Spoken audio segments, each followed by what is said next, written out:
Welcome, everybody, to another episode of the Roots Podcast. I'm your host, Sean Pitcher. Today's guest we have on is Eric McMahon. He oversees coaches and sports science program manager at the NSCA. Super excited to have him on. We previously met at actually a Sorinex conference during one of the lunches. We chatted it up. We got to discuss kind of more what goes behind the scenes of what he does. So really happy to be able to bring him on. Welcome, Eric. Sean, thanks for having me. Good catching up again. So, like I start with every guest, can you please tell us who is Eric? What is your roots? Yeah, no, I appreciate that. I am from Burlington, Vermont. As many know, the NSCA headquarters is in Colorado Springs. So I'm a long way from where I grew up. So I grew up in the Northeast. I played a lot of different sports in Vermont. You know, you have the all the seasons, and so you can play a fall sport, a winter sport, and a spring sport, and keep things going. I then went to St. Lawrence University and played college football there. I was a bio major and a college football player on the offensive line. I was a little bigger back in the day. And then I went on to Springfield College because at that time I had such a good weight room experience that I had the itch to pursue strength and conditioning. And that's a great school to be able to do that. So I pursued Springfield College and the strength and conditioning profession. Around that time, I joined the NSCA, and that really set things in motion for me to get into professional baseball, which was ultimately where I ended up for 14 seasons and did some international work and do some work with the combines as well. So MLB was the path I felt like wasn't just a good fit for me, but it was something that I felt like our field needed growth in that area. And so I pursued it because I felt like I'd have more opportunity where there was that opportunity to grow with the industry there. And that mindset kind of took me towards the role I have now at the NSCA, overseeing coaching and sports science programs. And so what that really means is an in-house practitioner that works across multiple departments that we have, whether it's our events, whether it's our education, just to be able to enhance professional development opportunities for coaches and professionals in the field. But who am I at my core other than my career? You know, I'm a father of four. I have an amazing family out here. My wife, Meredith, we've been all over the country together through professional baseball and now the NSCA. And so that's me, man. So St. Lawrence, is that in New York or near New York? Yeah, upstate. Yeah, upstate New York, pretty close to the Canadian border. It's funny you said this. So I played Division III football at Buffalo State. So I believe like we played, obviously our time difference is a little bit different, but I remember playing St. Lawrence. So as soon as you said it, that popped in my head. I was like, yeah, we definitely played those guys at one point in time. Yeah, I don't think it was when I was there, but yeah, No, definitely not. yeah, but I remember those. I remember that school, and there's a lot of small colleges, and so in some decent sized colleges in New York State. So there's some pretty competitive football and different sports in the Liberty League, I think it's called now, and some of the different leagues that are up that way. Yeah, I think we were in the Empire 8, I believe it was called at the time. And I don't know if that's disbanded now. Yeah. All the teams just kind of separated, went out to these other leagues. And it just seems like that's what's happening with football in general now. You see, like I just saw, I think Oregon and Washington are going to be trying to jump ship to like the Big Ten or something like that. It's getting pretty crazy. Yeah, and those ones, you hear about those on ESPN. You don't really hear about the Empire 8 and the Liberty League on ESPN. So it's a little harder to keep track of at the D3 level. Yeah, for sure. So could you explain to the audience that obviously we have some strength and conditionings that listen to this as well, but we have a lot of dietitians and other practitioners. Like, what is the NSCA, and is most of their reason for being is to educate, to enhance professionals? Can you just kind of give us a brief background on what they do specifically? Absolutely. So the NSCA, the National Strength and Conditioning Association, it was founded in 1978 at basically the University of Nebraska. Was the first collegiate program to hire a full-time dedicated strength and conditioning coach. And there's a little bit of lore and some stories associated with that. It's just how this field came about. So we know our roots in that way, that we came from basically the sport coaching profession that branched off into a need for dedicated strength and conditioning professionals. I think we've seen that in a lot of these other areas. We're seeing it in the dietitian space now with major league teams hiring RDs and other sports. We're seeing high performance teams grow to include different types of professionals. Well, strength and conditioning was that at one time. I'd like to think that strength and conditioning is more of an expectation now when you're in a high level competitive team or organization. And that is a lot because of what the NSCA has done. So the NSCA isn't just strength and conditioning coaches. We have 5 certification programs, from personal training to strength and conditioning, special populations, and sports science. So our newest credential is our Certified Performance and Sports Scientist credential. We have a strong academic community. And what I like to say about our education is the NSCA isn't in existence just to promote or sell certifications. Mm-hmm. We provide the foundational education so that this profession can exist. So we have academic journals, multiple academic journals.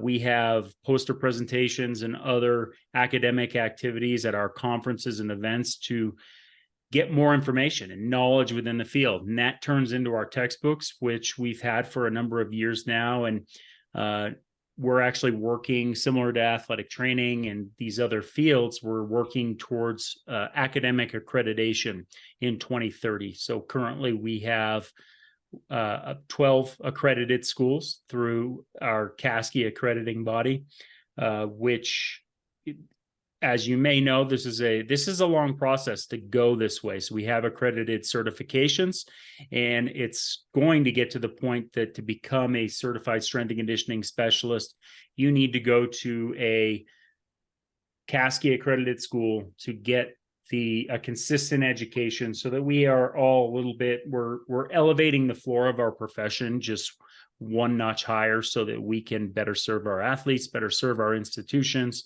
And another area the NSCA really does a lot in this space is in promoting athlete safety, specifically related to conditioning, strength and conditioning activities, not just safety in the weight room, but we've had a pretty hot summer, coming back from periods of prolonged inactivity, especially during the heat. So we have a lot of the same concerns as many of the other governing organizations for athletic training, physical therapy, dietitians. And so that's NSCA in a snapshot. There's a lot that we do, and it's pretty rewarding to be at the headquarters and working on so many big projects. Yeah, I think that's great. I mean, with all the practitioners having a standard, whether it's a certification, whether it's a process, just so that way all of the different organizations and schools or professional settings, tactical, whatever it is, they all know at least you're going through an academic setting. You have to get that hands-on experience as well first. Then you're going to get your credential, at least providing you obviously a stepping stone and a baseline to be able to jump off of versus, hey, I have a sociology degree, I got my CSCS, so now I'm certified to train. And I know, like you said, it's been a long time coming to get to that point, and probably definitely very challenging in a lot of communication organization to get to that as well.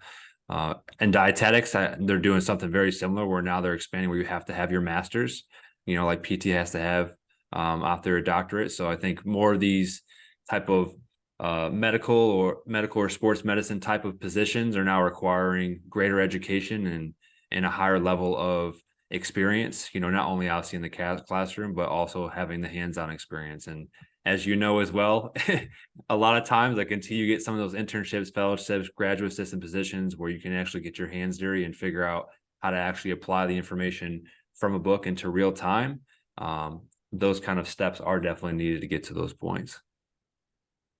Yeah, absolutely. You mentioned a lot of those fields, and when I look at other organizations that have gone through this type of accreditation in such the overhaul of, it's really a different thought process of how your organization exists. But when I go on different websites and I see the activities that these organizations are taking on today after accreditation, the role of these organizations really takes on an advocacy look. So I see the APTA doing great work in advocacy for their profession. And obviously in the medical space, that government advocacy is very important to establish these as credible professions within the medical space. I think it's really interesting when you're looking at the fitness space or the exercise space, you sort of straddle that line between being complementary to healthcare, but also preventative medicine and preventative aspects that maybe aren't medicine, that are just proactive performance enhancing elements. And it's a different sell. It's a different process to think about that. But I think that's one real positive area where we're positioned, that our professionals can be on the forefront of maybe the way medicine's headed, maybe the way all of these industries are headed. I think it's really proactive, and it's almost the opposite. We've seen dietetics probably exists first in the medical space and now working its way into performance and sport. And we're finding some avenues to go the opposite way. Yeah, I mean, you mentioned that specifically. Like when you talked about Nebraska earlier, I thought, oh, first strength conditioning. Well, Dave Ellis was there. He started the first training table. And then you also mentioned MLB. Obviously, he did a lot of work in the MLB to obviously push to get more dietitians there. So, yeah, I think each kind of sector of practitioners definitely has had those pioneers or people in the field that are kind of helping to push the positions forward, and also making organizations aware of the value of having these individuals on their team and how that's going to essentially help you at the end of the day win games, keep healthy, reduce illness, reduce risk of long-term issues that could possibly happen. And you mentioned enhancement. I think a lot of teams, everyone's trying to find that extra 1%. So it's getting to the point now where it's like nutrition, strength, mental is becoming a staple. Obviously, your sports medicine team, athletic training, physicians, like these are kind of your core nucleus, but they're even almost looking beyond that now. You know, here where I work, we're adding financial literacy, extra community work, you know, all different things that probably athletes are going to be engaged in or might have to be engaged in as they move through those different levels. Also different things that are life skills that no matter what age you are, you're going to probably have to do them for the rest of your life, especially the financial literacy part. So how can we surround our athletes with all these tools to hopefully put them in the best position for if they're at high school level, if they're at the pro level, or beyond when they get done being an athlete?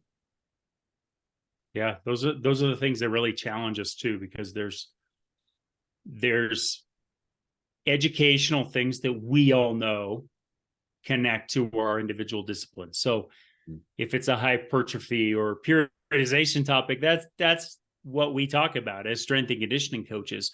But when you talk about financial literacy or life skills, or I mean, we talk about communication so broadly a lot of times nowadays. What are the actual communication skills we're trying to get to that are going to enhance our performance professionally?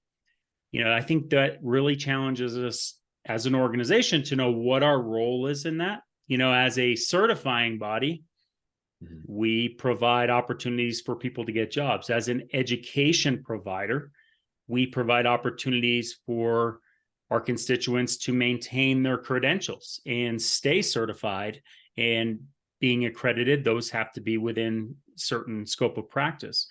But the professional development side really it gets pretty big when you start looking at all these other life skill elements that we do that with our athletes. I mean, I know your background in nutrition. I think a great example is you're not just providing food for the clubhouse or or snacks for the weight room. You're bringing athletes into the kitchen so that when they go back to their apartment, they actually know how to make a decent meal for themselves when they get up in the morning before they get to the ballpark or before they get to the complex. These proactive processes, when they go out beyond our scope, that's what really challenges us. And I think it's fun tackle those things from the NSCA, but it's a good example of how broad we try to be. And it's a lot of work to do it, but I enjoy it. Yeah, I try to find a way. What's the athlete's why, when it comes down to like nutrition, and I try to tell them as well, like, you can't stop hydrating, you can't stop sleeping, you can't stop eating. And if you look at those three things and you look at how much time you spend doing those three things, it could be anywhere between 40 to 50% of your day. And, if you're not getting 8 hours of sleep, you're not eating your 3 meals, 3 snacks, and you're not hydrating all throughout the day, like, I guarantee you, whether you think it or not, like, it's going to have a direct impact on your performance, your recovery, your fueling, how you mentally and physically feel. And so that's kind of the tool, like, especially with recruiting and scouting. And when I talk to these athletes, to try to really hit home, like, this is how important this is, and you can't stop doing it. And it's a skill that's not going to only help you now, but it's going to help you the rest of your career, depending on the level that you go. And it's going to help you after the fact, right? With your own family, with your own children. So when you can connect from that standpoint, in the acute sense, and then also the chronic, like, long-term sense for these athletes and these parents, it has definitely helped from a buy-in perspective. And then also being able to show that to our staff as well, and how that's making an impact. So that was one point I wanted to bring up and ask you about. Obviously, you oversee the sports science program. I think the more we collect data, the more we're able to apply that, and the more that we're able to disseminate that in a quick and easy sense to our staff, our players, and depending on what position you're in. In our sense, I work with a lot of high school athletes, so a lot of that has to get communicated to parents. And we can tell them where the progress is now versus having to wait 2 or 3 months or just collect data, but then not provide them information after that point, has made a huge difference in getting them to buy in a little bit more. So could you kind of explain where are we moving in that direction with sports science, and what was the purpose in creating that certification you guys have?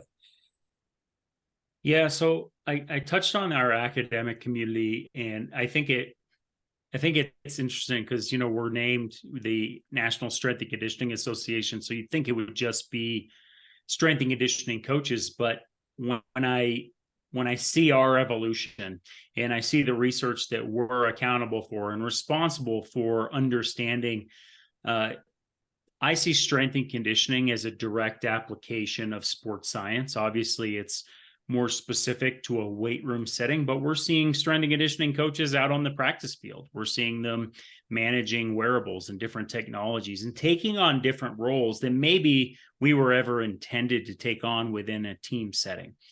And so there are many types of sports scientists that come through, whether I've talked a lot about strength and conditioning, but I even consider dietitians and athletic trainers. We're all applied sports scientists as practitioners in our own way.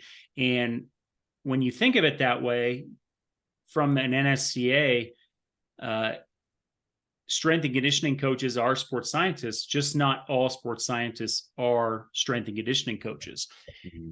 So I want to make sure that everyone who sees this program knows this isn't just an upskill for our strength and conditioning community. This is us opening our community to a broad range of researchers in other disciplines that maybe haven't seen appeal within the NSCA community, that are very performance driven still.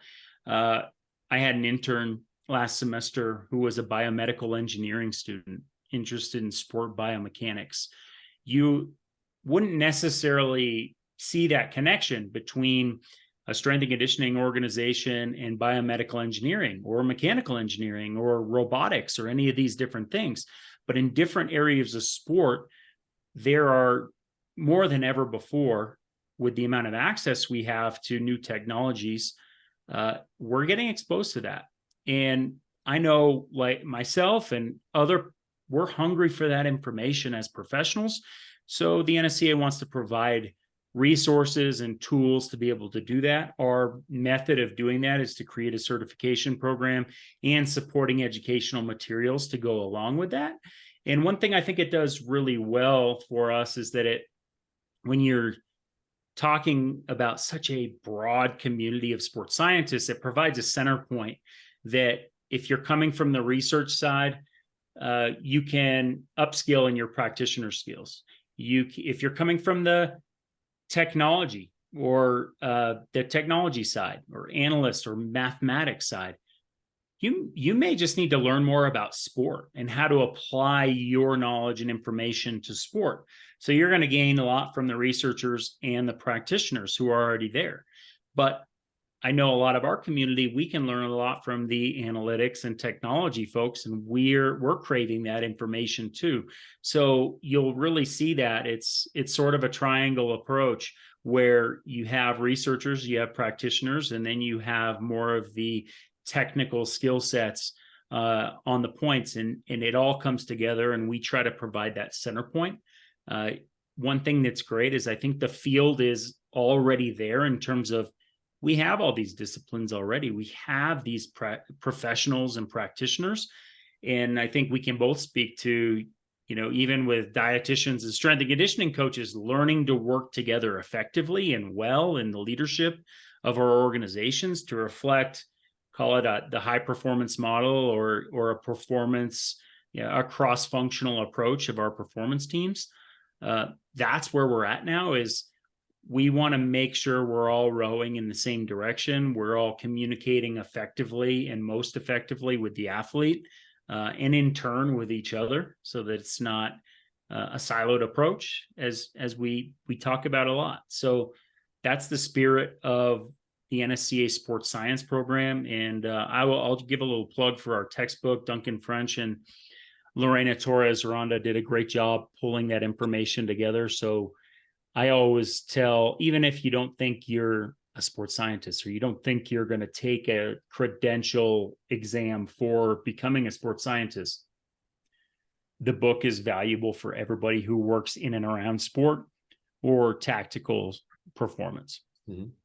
Yeah, man, I think you could always still take something out of anything, right? So if this textbook, let's say you're not going to get the cert and you get the textbook in general, and you just want to know more about the broad spectrum of that specifically and which you could take and apply that to your field. Like you can go that route. I mean, also like our athletic trainer, for example, I know he's, I think, going to go for your cert because our athletic trainers do a lot with NORBORD, VALD, different measurements that we do for our assessments. And he wants to know more how to apply that, how to extrapolate it. How can we explain that in more of an easier sense to our coaches and players to get the point across of how important that is and why we do it.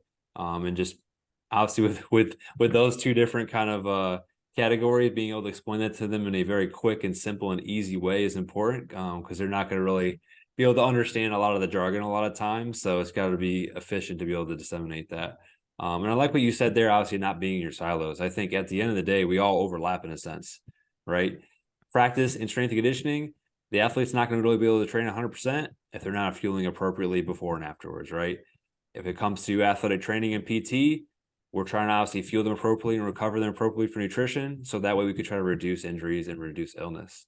Obviously coaches' goal is to win games and keep them on the court. So, like you said, a lot of times it's just how are we all showing value amongst each other within our high performance group? And then how can we show that value outside onto the court to the coaches and show them how each piece of that puzzle is contributing to you having your players be available, because the name of the game is availability.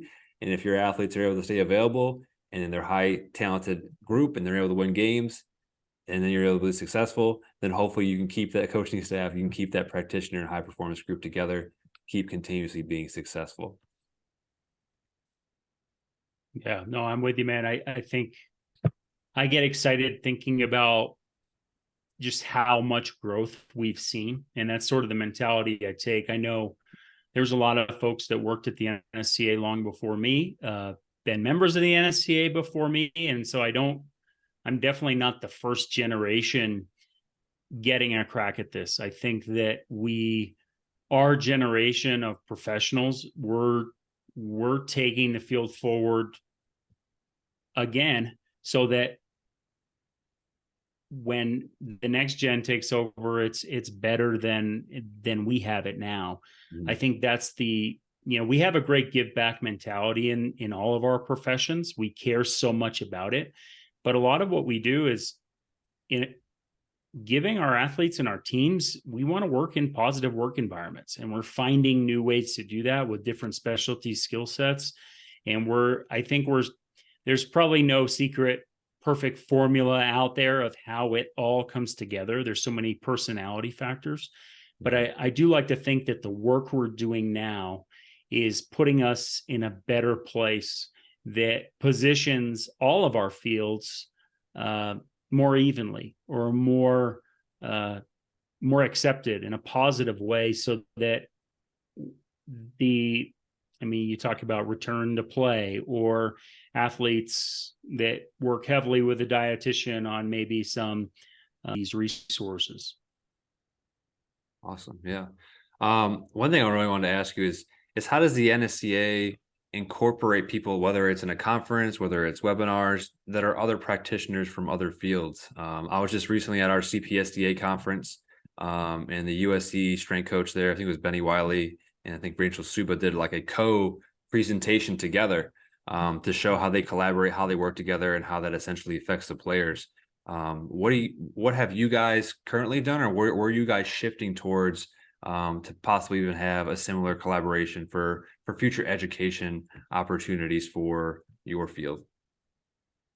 Yeah, I mean, we definitely try to check all the boxes of different practitioner skill sets. And for example, there's a lot of nutrition info out there that probably isn't great, and we want to make sure that if someone is delivering nutrition info, that they are an RD or maybe a PhD researcher in the area of sports nutrition. So we have certain standards for different practitioner fields that work with us. So you'll see athletic trainers, physical therapists, chiropractors, physicians, every field will be represented at an NSCA event, and depending on the type of event, it'll be weighted a little bit differently. Yeah, especially with social media nowadays, it's good to start to see some of the practitioners start to get on that front as well, just because there is a ton of misinformation across the board. And I know for a lot of people, we're not the most tech savvy, so it's going to take some time. I mean, even my new hire that I just hired, she knows a lot more than me, so she's kind of getting me up to speed to be able to start presenting a lot more information in those formats, just because that's how athletes are starting to view it more. They're on their phones, they're on social platforms. That's where they receive a majority of the information if it's not face to face. So I think that's another big opportunity for us too, to be able to get some information out there that are kind of quick little hits where it's 30, 60 seconds. We can try to help some of these dismouth some of these myths that are out there, or these people that have millions of views and they're just trying to obviously get views to get views versus actually put out quality content. Yeah, our newest channel that we're really trying to elevate is NSCA TV. That's a website, so it's nsca.tv, but it's also an app that you can download, and NSCA members get full access to it. So if you want to check out some different content that we have, go to that site, because it really does give you a broad look at all the things the NSCA offers. And so that, just on your point of accessibility of information, this was really born out of COVID-19, when we needed more channels to access our constituents and communicate effectively and share education. So NSCA TV is exactly what you're talking about. Yeah, I think everyone at that point was kind of scrambling, like, we can't see in person, so how do we get everything on virtual? I always joke with the people, like, I feel bad for kids nowadays when they have to go to school, because we used to get snow days. And nowadays, like, it doesn't matter if it's snowing out, there's bad weather or not. They could still put it on your computer. You still got to do the work. You don't get to enjoy those days anymore. I know. It's a different world now. We actually just had our first day back at school for my kids, and I do feel like we're in a better place, though, in terms of the way we're educating our professionals, our kids today. I see it in the strength and conditioning field. We're more analytical minded as coaches than we've ever been before. Maybe you can say that about your field as well. I think that's really positive. We're great, and we get access to so much information, which means we need to be better at filtering and making positive sense of that information. And that's just something I see in the next gen that'll take over from us. Yeah, it's not just chalkboard or projectors anymore. It's a little bit beyond that. That's Kind of awesome. we're winding down here. Could you briefly give us a little bit of information on, what is it like being a strength coach in Major League Baseball? I think I've also seen you've been part of now like the MLB combine testing, which I think is relatively new in comparison to other sports.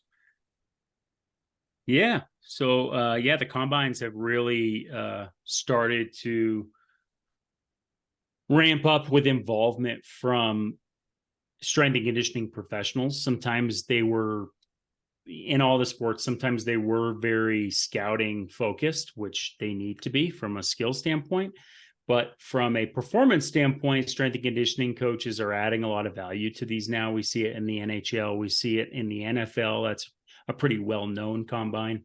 So it is, speak volumes about the group at Major League Baseball and the homework they did on building a testing protocol for a sport that, let's be honest, is challenging to connect strength and conditioning performance to on-field performance. There's a lot of skill elements to baseball that need to be accounted for, and sometimes take more of that scouting eye to do that. So it's been in effect now for 3 years. The MLB Combine, steady improvements along the way, and I don't see it taking a step backwards at this point. It's in a really good place. Working in professional baseball as kind of a bridge, there were early years you would have never had opportunity to do anything with scouting department. But I remember one day, I think I was in AA. I got a call from one of our assistant general managers. Hey, we're going to we need a strength and conditioning coach at one of our pre-scouting workouts before the draft. And so I flew up to Chicago to set up lasers and basically add a little bit more objectivity to their assessments. And that was just one day away from the team. So that's sort of, you started to see these things happen, and now you have a full-blown MLB combine. It's exciting. But yeah, working in professional baseball it's come a long way, starting in the minor leagues all the way up to the major leagues. I got to see a lot of different ways of how things can work, from being just me and one athletic trainer out on a Legion field in Helena, Montana, making the most of it with these professional athletes fresh out of the draft, to being at the major league level where we have multiple staff in every role and everybody has a very focused role on the staff. It's a lot. There's a lot of growth that happens in professional baseball and development, both for players, but also for staff. And I think, I consider it to be one of the best player development pipelines or systems that exists in the world. When you think of 200 to 300 players progressing through that system all at once, and the collaboration that has to happen with affiliates all over the country. So I've always thought it was such a cool thing to be part of that, and to be able to see the progression of players throughout the system. And I think that's what really makes working in professional sports, a sport like baseball, special with the minor leagues. And all the sports are in a little different places with how deep their developmental depth goes. But I love that. I love the developmental aspect of strength and conditioning and how that contributes. And that's what got me into the profession. And so that's really what I loved about it at the professional level. Yeah, I think it's really rewarding when you can see them move the levels. Like, for example, the last place I was at, I had a kid 15, 16 years old, and now to see them in college and, sophomore, junior years, and they're having the opportunities where they could possibly win awards. They could get drafted. You're like, they might not remember me, or, I may have had a very small piece in their life, but it's just great to see, like, hey, I had 2 or 3 years with this person. It looks like they're doing an amazing job at the next stage if they're at college. And, now they're going to get the chance to go pro. It's just like, that's an awesome feeling to just know that you had a small impact in their life at that time.